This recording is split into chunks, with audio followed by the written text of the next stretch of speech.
年11节的感动时刻有客家一条街的概念，而这回带您持续拜访的是花莲瑞穗。北回归线行经这里，所以气候温和，适合种茶。不过早期在这里是烘焙乌龙茶的，直到制茶厂呢发现被小绿叶蝉吸吮过的叶子会产生蜜香，在这里于是有了蜜香红茶。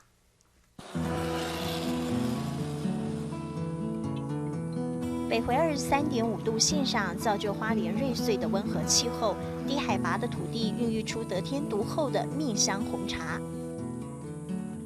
太阳才刚出来，采茶妇人已经在采摘清晨的嫩叶，小刀片在枝芽上利落一划，一心一叶落入篮中。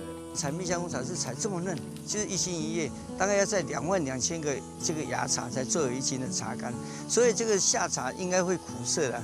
但是我们就采这么嫩，所以它不会有苦涩。全瑞穗一共有250公顷的乌龙茶园，但产的却是红茶。其实10多年前红茶并不流行，但有农友无心插柳，把大叶乌龙烘焙成蜜香红茶，开启了瑞穗的红茶产业。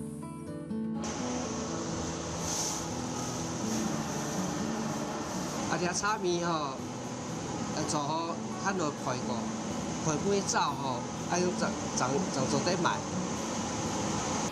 这位高兆许就是研发者，他说蜜香红茶的香，除了靠烘焙技术之外，采的嫩叶还得要让小绿叶蝉吸吮过，才能够烘焙出蜜香。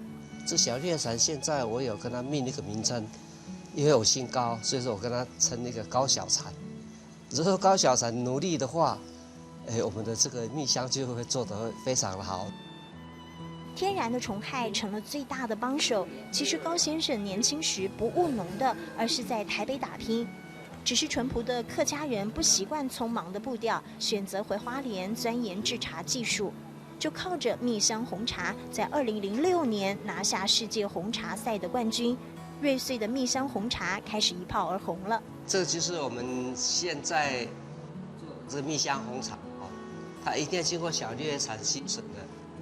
茶的香气让农友们再把瑞穗最有名的柚子取花朵熏香制作成柚香红茶，这又是一项新茶品了。来自于低海拔的大叶乌龙让瑞穗茶香再现生机，也造就了新的红茶故乡。晨曦中的茶园孕育绝妙滋味，朝露的滋润，叶蝉的清遮，客家子弟用耐心烘焙，蜜香蔓延成北回归线上的感动时刻。